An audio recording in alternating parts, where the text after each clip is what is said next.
case briefs, and so much more.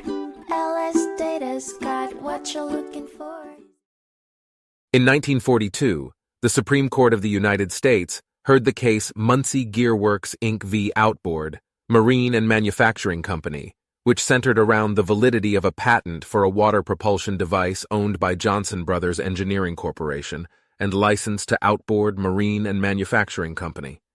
The defendants, Muncie Gearworks, Inc. and Bruns and Collins, Inc., were accused of infringing on the patent by creating devices that eliminated cavitation in large and fast outboard motors. Evidence was presented that a similar device had been on the market before the patent was filed. The issue at hand was the fact that if an inventor sells or publicly uses their invention for more than 2 years before applying for a patent, the patent may be invalid.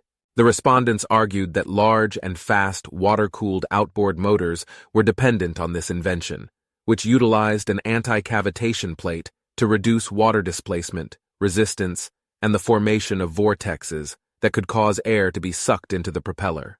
The Supreme Court held that the claims in question were invalid, as they did not properly disclose the invention as asserted in the original application and the amendments made on December 8, 1928. The court stated that upholding these claims would disregard the public interest protected by patent statutes and reversed the lower court's decision. Case briefs, and so much more.